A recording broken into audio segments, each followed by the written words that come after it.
Welcome back. आज हमें आयत नंबर 131 से पढ़ना स्टार्ट करना है।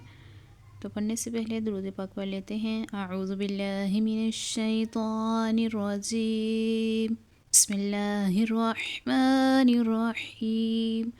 अल्लाहुम्मा सल्लि अला मुहम्मदिन व अला आलि मुहम्मदिन कमा सल्लैता अला इब्राहीम व अला आलि इब्राहीम इन्नका हमीदुम मजीद।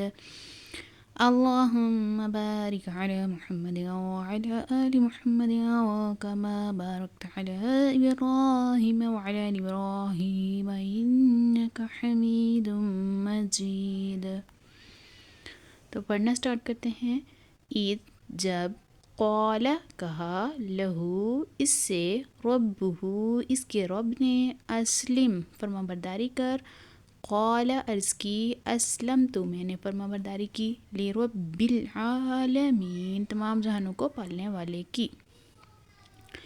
इज़ क़ाल लहू रब्बुहू अस्लिम क़ाल अस्लमतु लिरब्बिल आलमीन।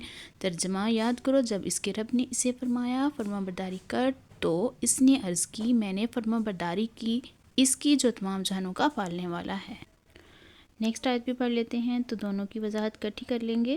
ववस्सा और वसीयत की बिहा इसके साथ इब्राहीम इब्राहीम ने भी बनी ही अपने बेटों को व याकूब और याकूब ने या बनिया ए मेरे बेटो इन्नल्लाह बेशक अल्लाह ने अस्तफ़ा चुन लिया लकुम तुम्हारे लिए दीन इस्लाम फला तमूतुन्ना तो तुम हरगिज़ ना मरना इल्ला मगर व और इस हाल में कि तुम मुस्लिमूना मुसलमान हो।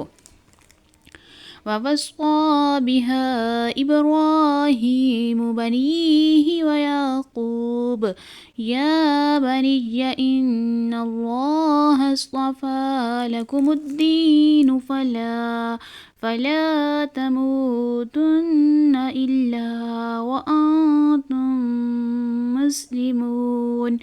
तर्जमा और इब्राहीम और याकूब ने अपने बेटों को इसी दीन यानी कि इस दीन से मुराद इस्लाम की वसीयत की कि ए मेरे बेटो बेशक अल्लाह ने यह दीन तुम्हारे लिए चुन लिया तो तुम हरगिज़ ना मरना मगर इस हाल में कि तुम मुसलमान हो।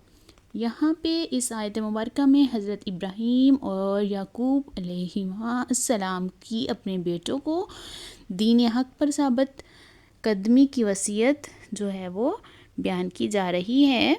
तो इसकी वजाहत जो है वो देख लेते हैं कि हज़रत इब्राहीम और हज़रत याकूब अलैहिस्सलाम ने अपनी औलाद को दीन हक़ पर साबित कदमी की वसीयत फरमाई। यही इसमें बयान किया जा रहा है और औलाद को सही अकायद और नेक अमाल की वसीयत करनी चाहिए। ये भी हमें मालूम हो रहा है यहाँ से कि वालिदैन को सिर्फ माल के मतलब की वसीयत नहीं करनी चाहिए बल्कि औलाद को अकायद अमाल सालेह दीन की अज़मत दीन पर इस्तकामत नेकियों पर मदावत और गुनाहों से दूर रहने की वसीयत भी करनी चाहिए। औलाद को दीन सिखाना और इनकी सही तरबियत करते रहना वालिदैन की ज़िम्मेदारी है। जैसा कि हज़रत अनस रज़ी अल्लाह ताला अन्हु से रवायत है कि नबी करीम सल्लल्लाहु अलैहि वसल्लम ने इरशाद फरमाया अपनी औलाद के साथ नेक सलूक करो और इन्हें अच्छे अदब सिखाने की कोशिश करो।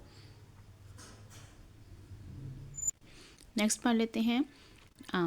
क्या तुम थे शुहदा हाजिर मौजूद इज़ जब हदवारा करीब आए याकूब के अलमौतु मौत इज़ जब क़ाल लिबनीही कहा इन्होंने कहा अपने बेटों से मा तअबुदूना किसकी तुम इबादत करोगे मिन बादी मिन से बादी मेरे बाद क़ालू इन्होंने कहा नअबुदु हम इबादत करेंगे इलाह का आपके माबूद की व इलाह और माबूद की आबाई का आबा व अजदाद के माबूद की इब्राहीम व इस्माईल और इस्माईल व इसहाक़ का माबूद इलाहन माबूद वाहिदन एक इलाहा वाहिदन एक माबूद।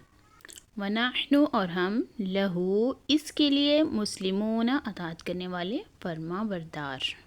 ام کنتم شہداء اذ حضر یعقوب الموت اذ قال لبنیہ ما تعبدون من بعدی قالوا نعبد إلهك وإله آبائك إبراهيم وإسماعيل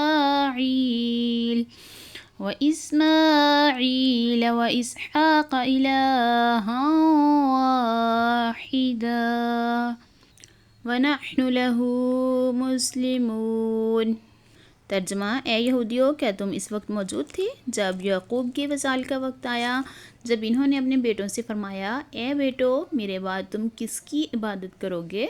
تو انہوں نے کہا، ہم آپ کے معبود اور آپ کے آباء و اجداد ابراہیم اور اسماعیل اور اسحاق کے معبود کی عبادت کریں گے جو ایک معبود ہے، اور ہم اس کے فرما بردار ہیں. یہاں پہ اس آیت مبارکہ میں حضرت یعقوب علیہ السلام کی وصیت کی تفصیل بیان کی جا رہی ہے کہ کس طرح انہوں نے اپنے بیٹوں کو وصیت کی. یہ آیت یہودیوں کے حق میں نازل ہوئی. انہوں نے کہا تھا کہ حضرت یعقوب علیہ السلام نے اپنی وفات کے روز اپنی اولاد کو یہودی رہنے کی وصیت کی تھی. اللہ تعالیٰ نے ان کے اس بہتان کے رد میں یہ آیت مبارکہ نازل فرمائی. آیت کے معنی یہ ہیں کہ اے بنی اسرائیل، کیا تمہارے پہلے لوگ حضرت یعقوب علیہ السلام کے آخری وقت ان کے پاس موجود تھے، جس وقت انہوں نے اپنے بیٹوں کو بلا کر ان سے اسلام و توحید کا اقرار لیا تھا، اور یہ اقرار لیا تھا جو آیت میں مذکور ہے. اور یہاں پہ بیان کیا جا رہا ہے تمہارے باپ دادا کے معبود. حضرت اسماعیل علیہ السلام کو حضرت یعقوب علیہ السلام کے آباء یعنی باپوں میں داخل کیا، حالانکہ آپ علیہ السلام حضرت یعقوب علیہ السلام کے حقیقی والد نہ تھے. یہ اس لیے ہے کہ آپ علیہ السلام ان کے چچا ہیں، اور چچا باپ کی جگہ ہوتا ہے. جیسا کہ شریف میں ہے، آپ علیہ السلام کا نام حضرت اسحاق علیہ السلام سے پہلے ذکر فرمانا دو وجہ سے ہے.